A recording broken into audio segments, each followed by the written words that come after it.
Talagang mababaw lang to, ha? Mababaw lang po yan. Mababaw lang, ha? Hindi po kayo malulunod. Oh, di ba? Huh? Ganun. Babaw! Ngayong gabi sa Pinasarap, biyaheng San Pablo, Laguna tayo para lumusong sa lawa at kumuha ng bituo. Yung pong palapa kung tawagin, Palapa, oo. dito po kumakapit ang mga... Ah, so kukunin lang natin dito. O, dyan po mga nakakapit sa... Ito, to. Ayan, dyan Ito. po, yan. Ayan. Yan po... Isa lang? Abay, marami po, ma'am. Paano ko mabubusog dito? Liit! Ah, ito mga to. Okay. Tingnan natin kung anong mga nahuli sa loob ng isang linggo. Manghuhuli rin tayo ng native shrimp. Ay, ang liliit! Talagang hindi na lumalaki yung mga hipon dito. Hindi na po. Ganito lang talaga. Baka naman kasi hinuhuli nyo kaagad. Hindi na talaga lalaki yan eh. Dahil talaga... Talaga? Hmm. Eh kung patagalin natin ng isang buwan, baka biglang lumaki, maging sugpo. Titikman din natin ang mga putahing pinasarap ng bituo at native na hipon. Sarap. Tama nga si Kuya. Mas masarap nga yung bituo, yung mas maliit. Mga kapuso, August. Makakasama rin natin ang unang Hirit host at weather presenter na si Anjo Pertiera. Yun. Jeff, may makakalapit na sa akin. Bilisan natin. Hindi ko pa ano. Lupa. Isa na namang food adventure ang aming hatid mula sa mga lawa ng San Pablo, Laguna. Ano?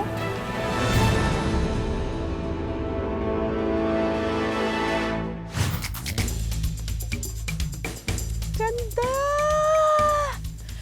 Magandang umaga mga kapuso. Andito tayo ngayon sa San Pablo, Laguna, na kilalang lugar na merong 7 lawa. Andito tayo ngayon sa Lake Palakpakin. Itong lawa na ito ang pinakamababaw doon sa 7 lawa ng San Pablo. Pero kahit mababaw ang tubig dito, syempre, may makukuha pa rin tayong pagkain. Ang huhulihin natin ngayon, native shrimp. Mga ganito raw kaliit yung mga hipong iyon. Pero masarap. Tara! Dito ba, kuya? Mababaw dyan? Malalim.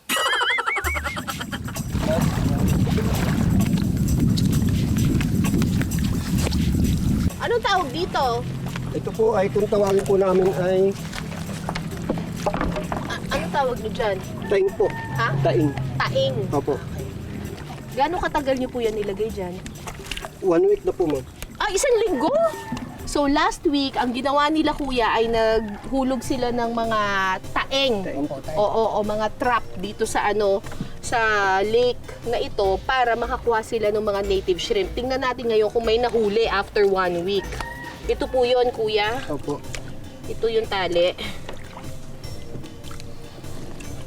Ayan. Ayan, konti. Konti, 1 linggo na yan. Tak natin. Tak mo. Ala, kuya! Alam na ata ng mga hipo na dito sila hinuhuli.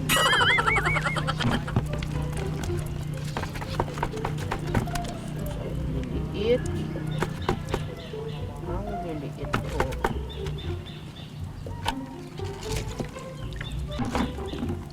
Ilan ba itong nakalagay dito? 7 po, ma'am. Akala ko 7. Talagang hindi na lumalaki yung mga hipon dito. Hindi na po. Ganito lang talaga. Baka naman kasi hinuhuli nyo kaagad. Hindi na talaga lalaki yan eh. Dahil talaga... Talaga? Hmm. Eh kung patagalin natin ng isang buwan, baka biglang lumaki, maging sugpo. Ang mga hipon sa lawa ng Palakpakin ay lumalaki ng 1 hanggang 2 pulgada lamang. Kabilang ito sa pamilya ng Caridina species. Ito ay isang uri ng freshwater shrimp na nabubuhay sa mga tropical countries tulad ng Pilipinas. So ito na yung nakuha natin. Medyo kaunti lang to. Ay! At nagtatalunan pa sila. Ito yung ginagamit nila pang jumping salad pero pwede rin daw itong ginagataan. Teka, wag nga kayong magsitalunan! Ay, Diyos ko. Ayan. Nagkakahalaga daw ng 300 pesos per kilo yung ganitong uri ng... Diyos ko, huwag kayo tumalon. Kunti na nga lang eh. Yung ganitong uri ng native shrimp. Pero ito, tansya ko, siguro mga ilang kilo lang to, kuya? Mga 1/4, ma'am. 1/4 kilo lang siguro to. Maliit man ang mga hipon dito, huwag itong iismulin dahil hindi raw ito magpapatalo kung linamnam ang pag-uusapan. Kinakain to? Ng ganito lang? Pwede pong gayaan. Pero ang mangyayari po yung ganong yung Kinakain mo tong ganito? pwede sige po. nga. Oh, Totoo? po. Sige. Sige, sabay tayo kuya, pag namatay tayo. Ay, di naman kinain mo talaga. Okay. Manamis-namis po ang ano niyan. Matamis nga. Fresh po kasi yan eh. Oo, bagong fresh huli. siya. Walang lansa, no? Opo. Mabilis lang daw gawin ang kilawing hipon. Tadtarin muna ng pino ang mga hipon. Saka ito pipigaan ng kalamansi at ibababad ng ilang minuto. Tapos, kapag nilagyan nyo na po siya ng kalamansi, magiging ganito na po yung kulay magiging niya. pula na po Parang siya. maluluto siya dun sa kalamansi. Okay. Ito Lalagay ay po nyog. na. Sa isang lalagyan, paghahaluin naman ang tinadtad na niyog, sibuyas, bawang at asin. Haluin po natin. Haluin lang ng ganyan. Tapos ilalagay po natin yung... Ito na. Opo. Mga ilang hipon kaya itong tinadtad natin dito? Dami siguro Siguro po to. mga 1/4 kilo. Matapos ihalo ang hiniwa-hiwang hipon sa mixture ng niyog, lalagyan ito ng liver spread, dagdag na kalamansi at kaunting pampalasa. Ayan, okay na po yan. Lalagyan lang po natin ng topping, kamatis, Kamatis. pang topping po. Ito pong itlog na pula, i-ano din natin yan. Ilang minuto pa, tapos na ang ating kilawing hipon na pinasarap ng niyog. Okay. Ito na po. Kilawing hipon ng San Pablo. Ano kaya ang lasa?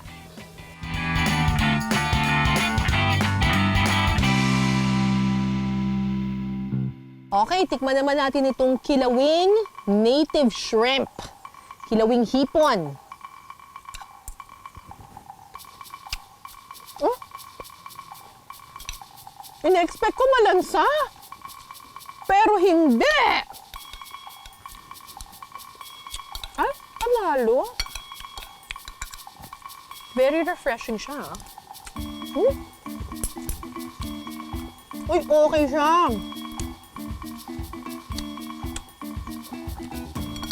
Parang na-enhance pa yung lasa niya dahil nilagyan ng liver spread. Panalo. Iba't ibang klase ng mga isdang tabang at mollusks ang nabubuhay rito.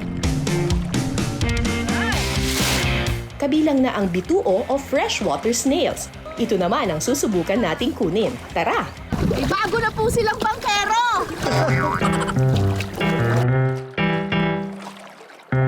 Bago po tayo makarating sa destinasyon, bukas na po!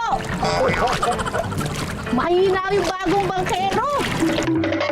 Ang hirap maghanap ng pagkain! Sam! Sam! Ano nga tawag dito, kuya? Palakpakan po. Ano? Palakpakan! Palakpakan! Palakpakin.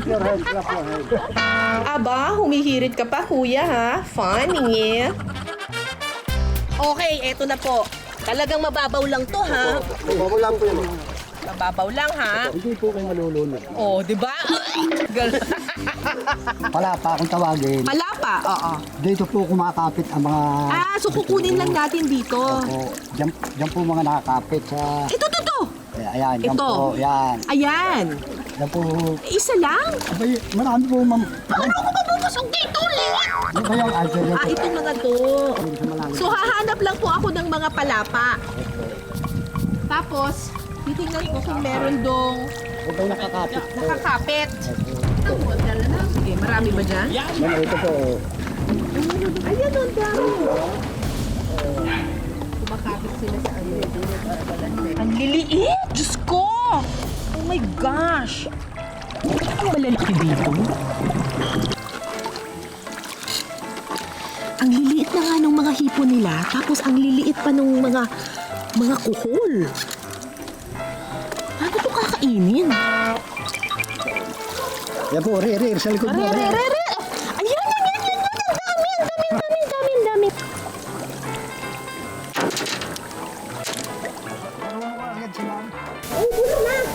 May nauna na ata sa mga palapak! Ito, marami rin nangunguhan nito rito. Nauna tayo, kuya. Nagiging hanap buhay po ito. Ang halika ulit. Nagkatotoo, marami-rami dito. Kuya, ganito talaga kaliliit yung Opo. mga bituo? Opo. As in, hindi na to lalaki? Hindi na po, ganyan po talaga ang pinakamalaki. Eh, paano to kakainin? Ayun na nga po, pinuputulan ng puwet. Puputulin yung puwet. Opo. Tapos? Gagataan na po. Gagataan, tapos Sisip-sipin na po. gaganunin. Para po nakikipag... Nakakipag ano?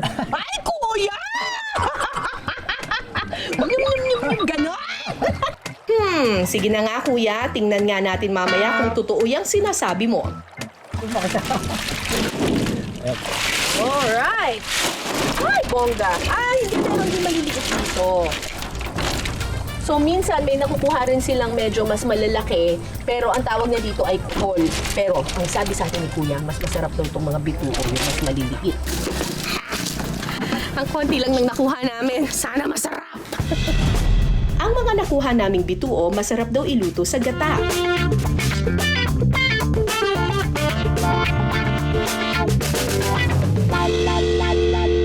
Ano po muna?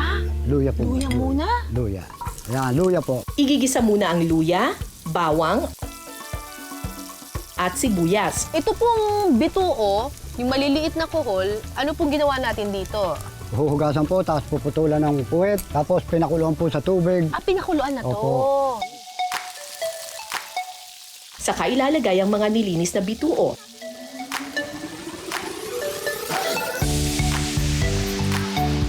Titimplahan na rin ito ng asin at pampalasa. Sunod na ilalagay ang gata at liver spread, saka pakukuluin hanggang sa masipsip ang gata. Kapag malapot na ang gata, ilagay na ang pako.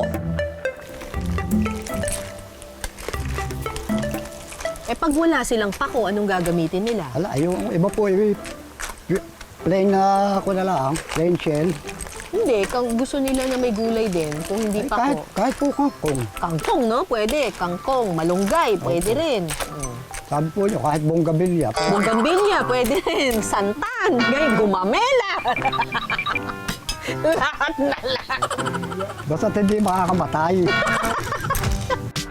Pagkalipas ng ilang minuto, luto na ang ating ginataang bituo.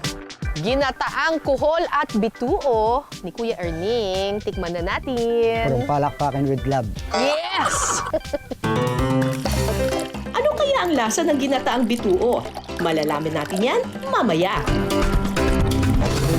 Teka, may humahabol. Kailangan din daw niyang matikman ang mga pagkain ng San Pablo City.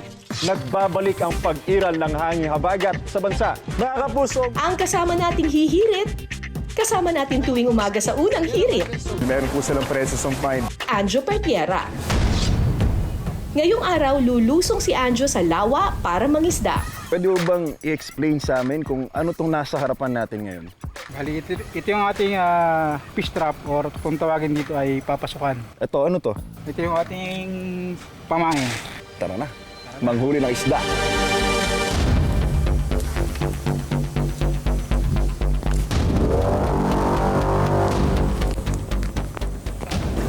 Sige po. May kumakamot yun. Linta! Medyo ano lang talagang ano dito.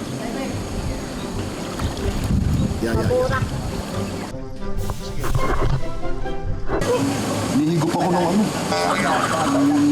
Lupa. Kalulubog mo pa lang, Anjo, pero parang gusto mo na agad umahon.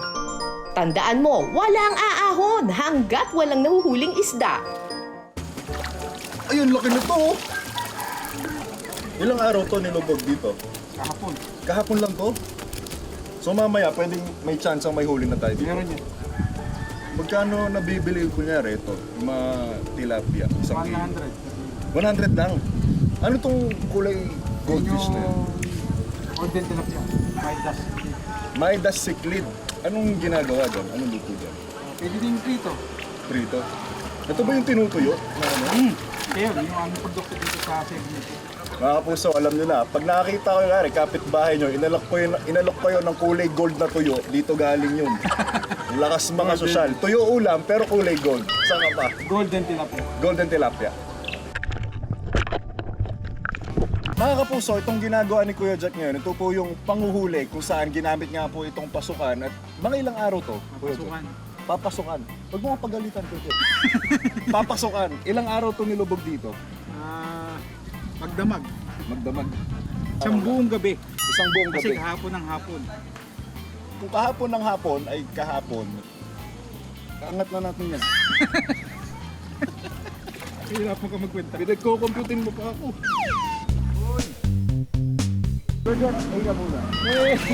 Geng, geng!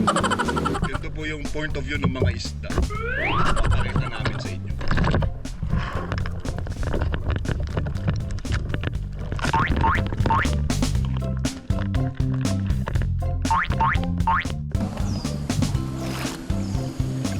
Golden So mga puso, nakita niyo po ang point of view ng mga isda kapag sila ay bagong huli. You're welcome. Extra. Kaibigan Jeff, bilang nakaulo na tayo ng 1, 2, 3, 37 na tilapia. Lutuin na natin to. Tara, lutuin Excited ka natin. Ihaw natin. 36 lang pala, tumaroon yung isa kanina. Tara na. Tara. Bago makakain, may isa pang challenge para sa iyo, Anjo. Kailangan mo munang paghirapan ang magiging lutuan mo. Alam niyo ba na dito sa syudad ng San Pablo, ginagawa pa rin nila ang tradisyonal na pagluluto gamit ang kawayan? Ginagawa nila ang ganitong uri ng pagluluto tuwing may espesyal na okasyon tulad ng piyesta, kasalan, at iba pang malalaking pagtitipon. Boss, Magandang Magandang araw araw po. din sa inyo. mahirap ba magtabas ng kawayan? Actually, napakadali lang dahil ang ating kawayan na pinili ay hindi siya makunat. Hindi matigas. Siguro mga 2 or 3 tagaan. Kaya Pwede na. na, kayang-kaya na. Okay, Okay. boss, simulan natin. Para sa bayan! Laban Pilipinas! So good. Kumuha na tayo ng Sige. bamboo. Yun na. Paano mo masasabing perfect ang isang bamboo at ready na ito na tabasin? Una, yung kanyang size. Yan, Okay. tamang-tama. Pangalawa, yung kanyang age. Okay. So, feeling ko ito ay nasa na 8 months or 6 months. So, pwedeng-pwede na yan. Sa pagtabas ng bamboo, dapat paano siya? Paslant. Paslant. Ganyan. Pag ganon. Kasi, pag ganon, medyo pag ganon. mahihirapan tayo. So, dapat Pag pag ganon. 1, 2, 3! Yan, okay na. Isa.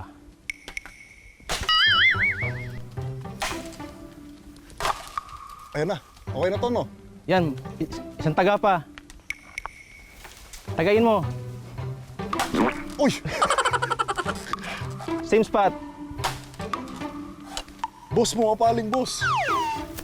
Yan. Okay na. 1 down. Kailangan feeling ko nakakagat labi eh, para malakas yung sakto yung hampas eh.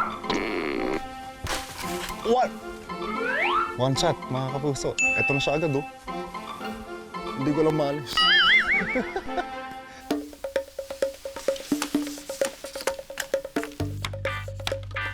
Sir Israel, okay na tayo siguro dito, no? Makinis naman na yung kawayan ko. Pwede na to? Pwedeng-pwede na. Ito naman, Sir Israel, curious lang oh. Bakit meron tayong kawayan dito ngayon? Ito yung ating gagamitin sa ating sinaing. Kapoy kaayo. Pagkatapos tanggalin ang dahon ng kawayan, lalagariin naman ito sa tamang sukat. So yan, kung napapansin nyo, dito po natin siya kinat sa malapit sa pinaka-node niya. Ano tawag dito? Yan. Yung pinaka node niya. Node. Oh. Sa Tagalog, Buko. buko. Buko. Okay. Sige. Dagdag Yan. kaalaman, mga- Dagdag kaalaman. Mga puso, papakitaan ko kayo kung paano maglagari ha. Panaroon yung maigi. Okay. Ang sarap!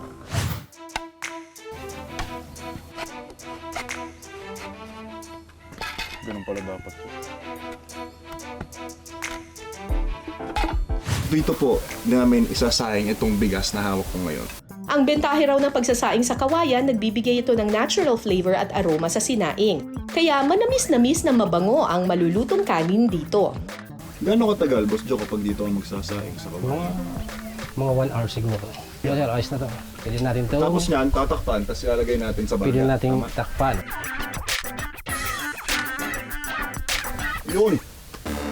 Pagkatapos magsaing ng kanin, ulam naman ang lulutuin. Relyenong tilapia. Siyempre, sa kawayan din ito lulutuin. Ito yung tilapia na nahuli kanina eh. Oo. So, dinala natin dito para iluto natin. Igigisa muna ang sibuyas, bawang, ground pork at isdang hinimay. Ito na pong haluin saglit. Titimplahan ito ng paminta at patis. Saka tatakpan ng ilang minuto para masangkot siya. 3 to 5 minutes. Uy! O, so paglagay natin ng patis, check natin. Luto naman na. Ano ang susunod natin, Isra? So, ang ating susunod ngayon ay yung ating yung ating itlog. Na binate. Sunod na ilalagay ang pickles, bell pepper, pasas, carrots at celery. Pagkatapos isangkot siya ang mga sangkap, pwede na itong ilagay sa kawayan.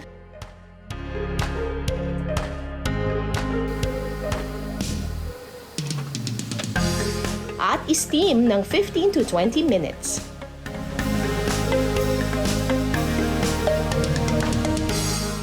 Pwede na. Ayun! Ang bango. Sige. Nahango na natin sa lahat. Relyenong tilapia sa kawayan. The best. I love you.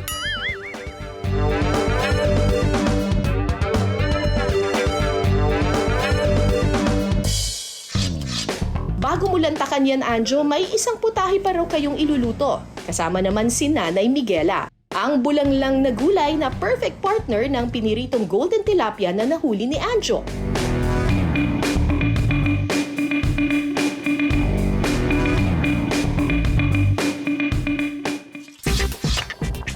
Sa isang kaserola, magpapakulo ng tubig at unang ilalagay ang sitaw at luya. Sunod na idadagdag ang ampalaya, talong, kamatis at sibuyas. Huling ilalagay ang dahon ng sili, bulaklak ng kalabasa, pampalasa at bagoong. Ilang minuto lang, luto na ang ating bulanglang na gulay. Sa dami ng ginawa mo today, Anjo, deserve mong kumain, kaya tikman mo na yan! Siyempre, unahin natin itong kanin. Maglalagay tayo sa ating plato. Ay, iba nga ang amoy. Kukurot tayo dito sa ating golden tilapia. Parang sobrang sosyal nito. Ang hirap kainin. Oh. Ganda ng kulay. Tapos maglalagay tayo sa bawo ng bulanglang. At siyempre, onting gulay na rin. Bilang di ako kumakain ng ampalaya, Miss Cara David, para sa inyo po ito, kakain ako ng ampalaya. Pagaluin natin lahat sa isang kagat. Oh Lord, help me please. Hindi naman mapa ito, no? Talaga, ang sarap. Ang sarap. Panalo. Sobrang sarap nung combo niya. Hindi, totoo lang, mga kapuso. Sadyang di lang ako kumakain ng palaya, pero masarap siya. Hindi siya mapait. Mas malasa na parang tilapia side. Pero sobrang fine nung laman niya. Parang sapsap nga. Kaya sobrang panalo. At ang pinakapanalo sa akin, itong kanin sa loob ng kawayan. Mga kapuso, ito na po yung hinihintayin natin na ginawa natin kanina kasama sa Israel. Ito po yung relyenong tilapia na nilagay natin sa loob ng kawayan. Titikman natin kung iba ba yung lasa nito at anong pinagkaiba nito sa normal na relyeno. Ito na. Moment of truth. Ito masarap. Promise, mga kapuso, panalo. May wagang kamay, pakipasok ang kanin. Oh, galing. Galing na may wagang kamay natin.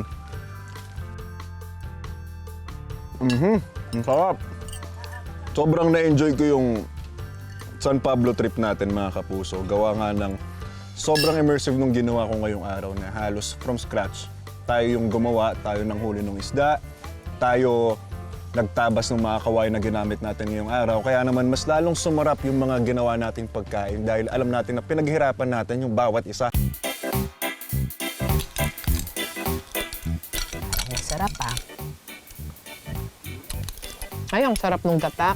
Ngayon, ang challenge dito ay paano ito kakainin. Ayaw lumabas.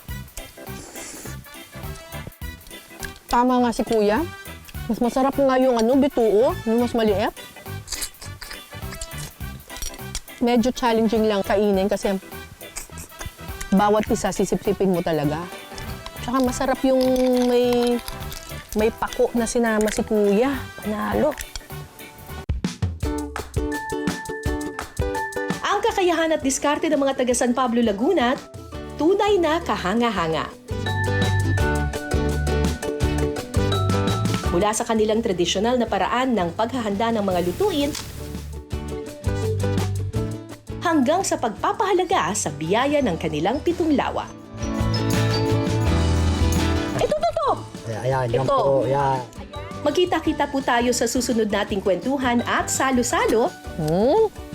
Ako po si Cara David. Ito ang Pinas Sarap.